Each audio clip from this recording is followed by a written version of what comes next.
और लैंडस्लाइड पर अगर बात करें, भूस्खलन पर बात करें, तो प्रधानमंत्री नरेंद्र मोदी ने दुख जताया है। केरल के मुख्यमंत्री पी विजयन से भी उन्होंने बात की है।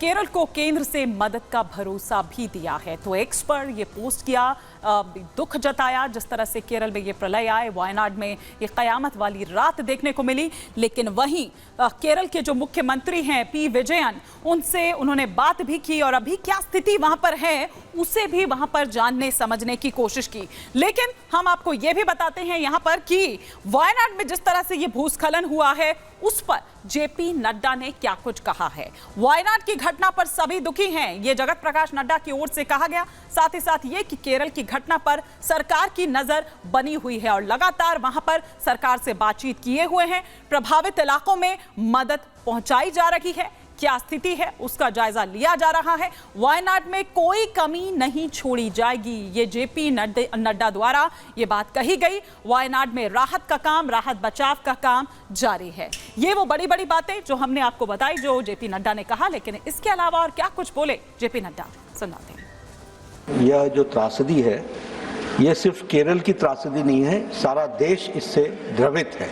भारत सरकार भी प्रधानमंत्री मोदी जी के नेतृत्व में प्रोएक्टिव होकर के जो भी केरल में राहत कार्य के लिए आवश्यक है वो कर रहे हैं और वो किया जाएगा। जो वहां पर रिलीफ के लिए जो सेंट्रल जो हमारी एजेंसीज हैं उनके तरफ से जो सपोर्ट जाना चाहिए वो वहां पहुंच गई हैं, पहुंचाई जा रही हैं। स्टेट गवर्नमेंट के साथ कोऑर्डिनेशन में काम चल रहा है।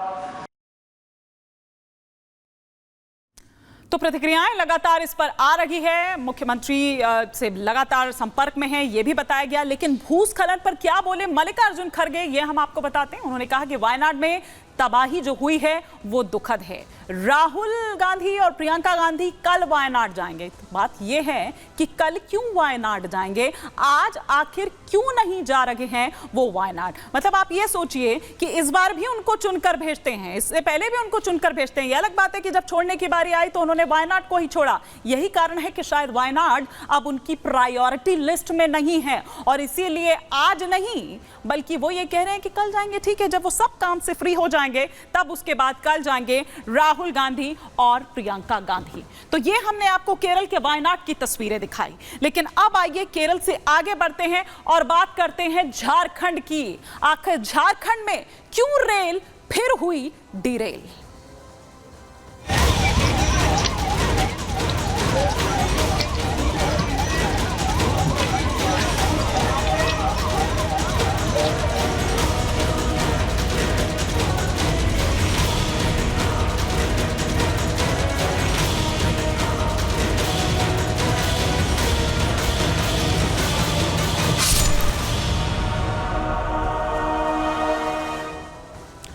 तो झारखंड का जमशेदपुर चक्रधरपुर, बल्कि अगर मैं बात करूं तो वहां दरअसल एक और ट्रेन हादसा होता है। झारखंड का चक्रधरपुर के पास ये रेल हादसा होता है। 12,810 हावड़ा CSMT जो एक्सप्रेस है वो किस तरह से डिरेल यहां पर होती है। हावड़ा मुंबई मेल की कई बोगियां डिरेल उसके बाद यहां पर हो जाती है। दरअसल पहले से ही यहां पर जो एक मालगाड़ी है वो थी जिसके डिब्बे पटरी से उतर गए थे और फिर पीछे से ये भी आती है तो जबरदस्त टक्कर लगती है और कुछ इस तरह की स्थिति सामने आती है। हावड़ा से मुंबई के CST जा रही थी ये ट्रेन जिस वक्त ये हादसा हुआ। सुबह करीब 3:45 बजे का वो वक्त रहा होगा, अहले सुबह। मतलब आप ये सोचिए कि ट्रेन में उस वक्त ज्यादातर लोग सो रहे होंगे। एक झटके से उनकी नींद खुलती है और जब झटका लगता है तो वहां चीख पुकार मच जाती है। पहले से ही एक मालगाड़ी ट्रैक के पास डिरेल हुई पड़ी थी और फिर उसके बाद जब ये पहुंचती है ट्रैक पर गिरे मालगाड़ी के वैगन जो हैं उनसे टकरा जाती है। जब ये ट्रेन वहां पर पहुंचती है,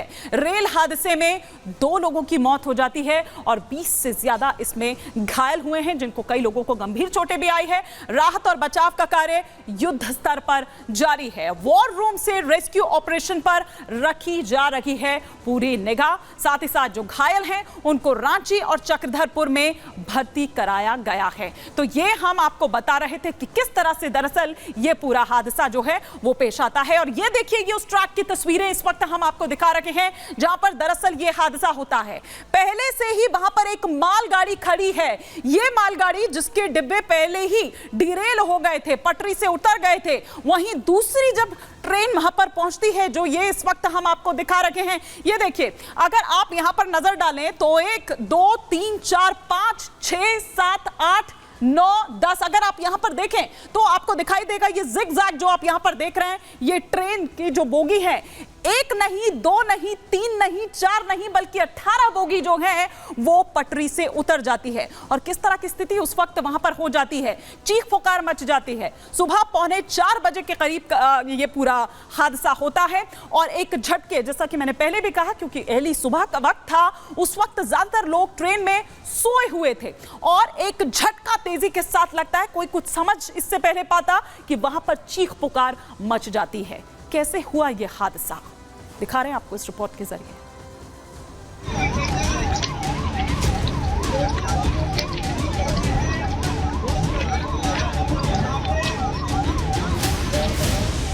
एक बार फिर से रेल विभाग का सिस्टम खोखला नजर आया। रेल विभाग की लापरवाही एक बार फिर से सामने आई। बेदम दिखे दावे और वो तमाम वादे जो हर रेल हादसे के बाद दोहराए जाते हैं। जी हां, पिछले 13 महीने में ये बड़ा चौथा रेल हादसा है जहां यात्री ट्रेन एक बार फिर से बेपटरी हो गई। इस बार ये रेल हादसा झारखंड में हुआ। टाटा नगर में करीब पोटोबेड़ा के सरायखेला में ट्रेन के करीब 10 से ज्यादा डिब्बे पटरी से उतर गए। ये ट्रेन हावड़ा से मुंबई जा रही थी। इस हादसे में 2 लोगों की मौत हो गई और 20 लोगों के घायल होने की खबर सामने आई है। इस हादसे में 2 लोग गंभीर रूप से घायल हुए हैं। रेल हादसे में घायल हुए पीड़ितों का प्राथमिक इलाज किया जा रहा है। दुर्घटना स्थल से यात्रियों को ले जाने के लिए रेलवे ने स्पेशल कोचिंग रेल और बसों की व्यवस्था की है। रेल हादसे की सूचना मिलने के बाद आनन फानन में अधिकारी मौके पर पहुंचे, जहां लोगों का रेस्क्यू ऑपरेशन शुरू किया गया। बताया जा रहा है कि मंगलवार की सुबह 3:45 पर यह हादसा हुआ है। हादसे के बाद राजनीति भी शुरू हो गई है, लेकिन सवाल ये कि आखिर कब और कहां जाकर खत्म होंगे ये रेल हादसे। Bureau report, Republic Bharat. लेकिन रेल हादसे के बाद आप ये देखिए कि किस तरह से जो सियासत है उसको हवा मिल गई है। क्या कह रहे हैं समाजवादी पार्टी के अध्यक्ष अखिलेश यादव या फिर जो तमाम INDIA गठबंधन के नेता हैं, सुनवाते हैं आपको। ट्रेन के एक्सीडेंट का भी रिकॉर्ड बनने जा रहा है। आखिरकार सरकार जो दावा करती है सिक्योरिटी एंड सेफ्टी का, और इतना बड़ा बजट उनके पास है, उसके बाद भी एक्सीडेंट क्यों हो रहे हैं, आम लोगों को सुविधाएं क्यों नहीं मिल रही हैं। जान जाने वालों की सरकार मदद करे और भविष्य में ऐसे एक्सीडेंट ना हो, कम से कम इसके लिए कोई पुख्ता इंतजाम सरकार करती हूँ। और केंद्र सरकार से पूछती हूँ कि आप लोगों ने इस बार बजट में रेल के लिए बात तक नहीं की। लगातार रेल की दुर्घटनाएं हो रही हैं, आप कर क्या रहे हैं? आप जनता के प्रति उत्तरदायी है या नहीं है? मुझे बताइए कि कोई एक दिन बीते, कोई एक दिन अगर बीत जाए जिस दिन कोई हादसा ना हो, ट्रेन हादसा ना हो, तो ईश्वर को धन्यवाद लोग देते हैं। कवच को लेके बड़ी बड़ी बातें की गई थी पिछले बजट में, इस बार तो जिक्र ही नहीं है। पूछना चाहूंगा कितने किलोमीटर कवच हुआ, या कवच सिर्फ मीडिया मैनेजमेंट के लिए था?